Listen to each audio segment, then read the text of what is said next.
Hello students.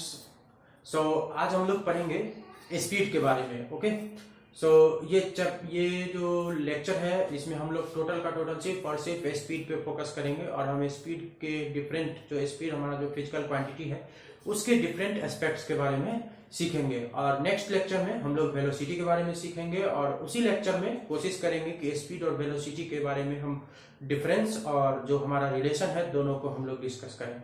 Okay, तो हम लोग स्टार्ट करते हैं स्पीड से।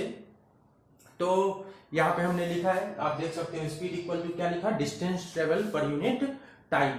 तो हम स्पीड को एक सिंपल सेंटेंस में डिफाइन कर सकते हैं कि स्पीड इज डिफाइंड या speed of an object is defined as the total distance travel by an object in per unit time. सब किसी भी मतलब जो टोटल डिस्टेंस ट्रेवल है राइट पर यूनिट टाइम में, उसी को हम लोग स्पीड बोलते हैं। यानी कि यूनिट टाइम में किसी भी ऑब्जेक्ट के द्वारा क्या डिस्टेंस ट्रेवल किया गया है उसको हम लोग जो है सो स्पीड बोलते हैं। अब चूंकि यहाँ पे क्या लिखा है, speed is equal to total distance travel per unit time या distance travel per unit time, right. तो एक्चुअली में जो distance travel per unit time है, तो आप क्या देख सकते हो कि स्पीड जो है सो इंटर रिलेट कर रहा है किसके साथ, डिस्टेंस के साथ। और हम जानते हैं कि डिस्टेंस किस तरीके का क्वांटिटी है, स्केलर क्वांटिटी है। क्यों? क्योंकि इसके साथ किसी स्पेसिफिक डायरेक्शंस का इंक्लूजन नहीं होता है, राइट। तो सबसे इंपॉर्टेंट बात कि स्पीड भी एक स्केलर क्वांटिटी है क्योंकि डिस्टेंस के साथ हमारा कोई डायरेक्शन इंक्लूड नहीं है। अगर हम डिस्टेंस के साथ कोई डायरेक्शन इंक्लूड नहीं है तो हमारा जो स्पीड जो हमारा रिजल्ट होगा उसमें भी किसी भी तरीके का कोई डायरेक्शन नहीं होगा, राइट। और टाइम के साथ तो कोई डायरेक्शन का कॉन्सेप्ट ही नहीं है, राइट। टाइम तो एक स्केलर क्वांटिटी ही है क्योंकि टाइम जो है सो उसमें सिर्फ मैग्नीट्यूड है। तो ओवरऑल हम क्या देखें कि जो स्पीड है वो एक स्केलर क्वांटिटी है। अब यहाँ पे अगर हम इसी स्पीड को सिंबॉलिक फॉर्म में रिप्रेजेंट करें तो यहाँ पे डिस्टेंस को हम लोग s से रिप्रेजेंट करते हैं, टाइम को t से और स्पीड को s से, सॉरी स्पीड को v से। तो यहाँ पे हम लिख सकते हैं v is equal to S by T, right. अब आप देखो कि जो हमारा s यानी कि जो डिस्टेंस का ऐसा यूनिट है वो है मीटर, टाइम का जो ऐसा यूनिट है वो है सेकेंड। तो इस तरीके से जो स्पीड का ऐसा यूनिट हुआ वो हुआ मीटर पर सेकेंड। इसको हम लोग इस तरीके से भी लिखते हैं, मीटर पर सेकेंड, राइट। तो यहां से हमको एक चीज तो क्लियर है कि स्पीड क्या है, the total the distance travel by an object per unit time is known as speed. It is a scalar quantity. जो हमारे पास स्पीड जो फिजिकल क्वांटिटी है उसके बारे में जो फंडामेंटल और बेसिक थिंग्स है वो हम लोग को पता होना चाहिए कि स्पीड जो है सो एक स्केलर क्वांटिटी है। स्पीड का ऐसा यूनिट मीटर पर सेकेंड होता है, राइट। और साथ ही साथ जो है so why it is a scalar quantity, because it has no specific direction या it has no direction that will be included in the speed. Okay, अब क्या है कि हम जो रियल लाइफ में जो स्पीड हम लोग कैलकुलेट करते हैं, एक्चुअली में अगर हम मान लेते हैं क्या, जो कि हम लोग के जो व्हीकल्स में जो स्पीड कैलकुलेटिंग मशीन्स होता है उसको हम लोग बोलते हैं स्पीडोमीटर। ओके, तो स्पीडोमीटर में जब आप कोई स्पीड जब आप ऑब्जर्व करते हो तो वो पर्टिकुलर इंस्टेंट ऑफ टाइम पे वो स्पीड आप ऑब्जर्व करते हो, है ना। क्योंकि वो ओवरऑल स्पीड नहीं होता है। जैसे मान लेते हैं क्या, जो कि हम किसी ए से बी पॉइंट तक गए और मान लेते हैं क्या, जो कि ए से बी पॉइंट तक का डिस्टेंस जो है सो 10 किलोमीटर है, राइट। क्या लेकिन वो 10 किलोमीटर हम सिमिलर स्पीड से गए क्या, हमने यहां से स्टार्ट किया और जबकि मान लेते हैं क्या, जो कि हमने रेस से स्टार्ट किया और जब हमने एक यूनिफॉर्म स्पीड गेन कर दिया, मान लेते हैं 20 किलोमीटर पर आवर, तो क्या मैं वो 20 किलोमीटर पर आवर को कंटिन्यूअसली मेंटेन रख पाया? ऐसा नहीं होता है, because sometimes we face crowd, sometimes we face turns, sometimes we face hurdles, different type of hurdles. तो उसके कारण से क्या होता है, हमको कंटिन्यूअसली क्या करना पड़ता है, अपने स्पीड को इंक्रीज या डिक्रीज करते रहना पड़ता है, राइट। लेकिन सर्टेनली अगर हम एग्जांपल के तौर पर अगर हम पूछते हैं कि आप ए से बी आप यहां से वहां तक गए और आप कितना टाइम लगा, तो आप बोलते हो क्या, जो कि चलो मुझे आधा घंटा लगा। आधा घंटा लगा, ओके ठीक है। तो इसका मतलब है क्या, जो कि आपने 30 किलोमीटर अगर आधे घंटे में ट्रेवल किया है तो इसका मतलब आपने 60 के स्पीड से गाड़ी चलाया। तो क्या वो ऑलराउंड 60 के स्पीड से कंटिन्यूअसली चलाया? नहीं चलाया, है ना। क्योंकि वो समटाइम्स हो सकता है कि वो 60 से ज्यादा भी चलाया हो, समटाइम्स हो सकता है वो 60 से कम भी चलाया हो सकता है कि किसी ऐसे जगह पे, मान लो रेलवे क्रॉसिंग है, ऐसे जगह पे वहां पे उसको रुकना भी पड़ा होगा कुछ देर तक, राइट। लेकिन उस बंदे ने जो स्पीड निकाला वो क्या निकाला, 60, राइट। तो वो 60 है क्या एक्चुअली में, that will B N average speed, right. वो क्या है, एक एवरेज स्पीड है, राइट। तो हम लोग रियल टाइम में या रियल लाइफ में जो भी हम लोग स्पीड कैलकुलेट करते हैं, that will be a average speed, always we calculate the average speed. तो एवरेज स्पीड हम लोग क्या करते हैं, तो वो आदमी कैसे निकाला एवरेज स्पीड, उसने टोटल डिस्टेंस लिया और उसके बाद टोटल टाइम लिया और टोटल डिस्टेंस को टोटल टाइम से डिवाइड कर दिया और इस तरीके से उसने स्पीड निकाला, राइट। तो हम एवरेज स्पीड को भी डिफाइन कर सकते हैं इस तरीके से, स्पीड के साथ साथ हम एवरेज स्पीड को डिफाइन कर सकते हैं कि एवरेज स्पीड जो होता है वो क्या होता है, total distance travel, total distance by total time, okay. तो एवरेज स्पीड जो होता है वो ऑलवेज क्या होता है, total distance by total time, right. तो that is called an average speed, okay. तो सपोज करो क्या, जो कि हम एक एग्जांपल लेते हैं, जैसे कि यहां से ए से बी, ए है, बी है, ये फिर सी है, ये डी है।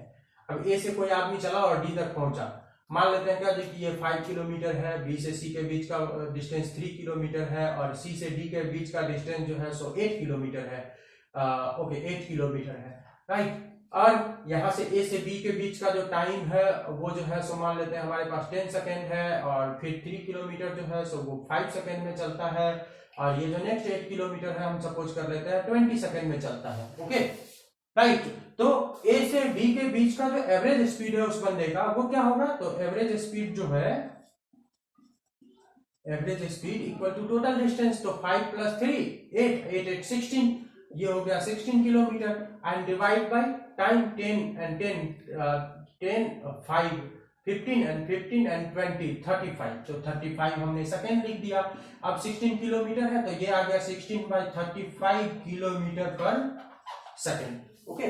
तो हमने क्या किया, एक एवरेज स्पीड कैलकुलेट किया, किस तरीके से, हमने क्या किया, टोटल डिस्टेंस लिया और टोटल टाइम ले लिया, राइट। यहाँ पे हमने डिस्टेंस किलोमीटर में ले रखा है तो इसीलिए डिस्टेंस किलोमीटर में है, टाइम सेकंड में ले रखा है तो किलोमीटर पर सेकंड हो गया। अगर उसी को हमने आवर में लिखा होता तो वहां पे किलोमीटर पर आवर होता, right. But what is the SI unit of speed, that is metre per second, okay.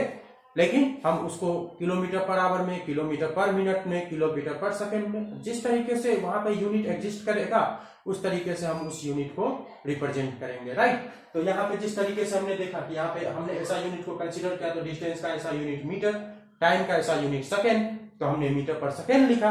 लेकिन अगर डिस्टेंस यहाँ पे हमने किसी क्वेश्चन में, किसी न्यूमेरिकल प्रॉब्लम में अगर डिस्टेंस किलोमीटर में है और टाइम आवर में है तो वहां पे स्पीड का यूनिट क्या हो जाएगा, किलोमीटर पर आवर होगा। हाँ, अगर क्वेश्चन का रिक्वायरमेंट है कि उसको हम क्या कर ऐसा यूनिट में कन्वर्ट करें तो फिर वहां पे हम ऐसा यूनिट में कन्वर्ट करेंगे, ओके। सो हम देखें स्पीड और एवरेज स्पीड, राइट। चाहे स्पीड किसी भी तरीके का हो, वो वहां पे आपको स्पीड लिखा हो या एवरेज स्पीड लिखा हो, that doesn't matter, but the ऐसा unit of the speed is always metre per second, okay. So यहाँ पे अब हम लोग थोड़ा सा टाइप्स के बारे में जानेंगे। तो स्पीड का जो है सो अगेन हम लोग पढ़ेंगे uniform speed and non uniform speed. अब देखिए, याद कीजिए हम लोग मोशन पढ़े थे लास्ट लेक्चर में, uniform motion and non uniform motion, वहां पे हम बहुत डिटेल से समझाए थे, उसके ग्राफ के बारे में बताए थे। तो सिमिलर थिंग्स है यहाँ पे भी, जो कि हम लोग चाहे हम यूनिफॉर्म स्पीड या नॉन यूनिफॉर्म स्पीड पढ़े या यूनिफॉर्म वेलोसिटी या नॉन यूनिफॉर्म वेलोसिटी पढ़े, बस वहां पे वेलोसिटी के केस में सिर्फ और सिर्फ एक ही चीज का डिफरेंस जाएगा और वो डिफरेंस जाएगा डायरेक्शन का, राइट। तो ट्राई टू अंडरस्टैंड कि यूनिफॉर्म स्पीड क्या है। तो सिंपल अगर हम बोले तो a body is said to be in uniform speed if it travels equal distance in equal interval of time, again, right. तो जस्ट लाइक यूनिफॉर्म मोशन, हम वहां पे यूनिफॉर्म मोशन देखे थे, यहाँ पे हम उसी चीज को यूनिफॉर्म स्पीड कर रहे हैं, राइट। उसी तरीके से यूनिफॉर्म स्पीड का जो ग्राफ होगा वो एक स्ट्रेट लाइन होगा। आप समझ ही सकते हैं कि हमारा जो ग्राफ है वो डिस्टेंस टाइम ग्राफ है, तो यहाँ पे जो हमारा डिस्टेंस टाइम का जो ग्राफ का जो स्लोप होगा वो क्या देगा, स्पीड देगा। यानी कि जो हमारा ग्राफ का जो स्लोप है वो स्पीड का है, यानी कि ये जो स्लोप है ये क्या हमको दिखाता है इस ग्राफ में स्पीड। ये जो है सो हमारा जो y एक्सिस है ये दिखा रहा है डिस्टेंस, ये टाइम, और ये जो स्लोप है ये हमारा बता रहा है speed. Similarly non uniform speed क्या होगा, तो नॉन यूनिफॉर्म स्पीड हम लोग बोलेंगे a body is said to be in non uniform speed if it travels unequal distance in equal interval of time और equal distance in unequal interval of time. तो ऐसे motions को हम लोग या ऐसे स्पीड को हम लोग नॉन यूनिफॉर्म स्पीड बोलते हैं। और एज इट इज जिस तरीके से हमने बताया हुआ है लास्ट लेक्चर में, नॉन यूनिफॉर्म स्पीड का जो ग्राफ होगा वो क्या होगा, नॉन यूनिफॉर्म होगा, यानी कि स्ट्रेट नहीं होगा, कर्व होगा, राइट। यहाँ पे हमने एक स्टैंडर्ड ग्राफ बनाया जो कि पैराबोलिक है, ठीक है। तो इस तरीके से हमने देखा uniform and non uniform speed. यहाँ आई होप कि इस चीज को समझने में किसी तरीके का कोई प्रॉब्लम नहीं होगा।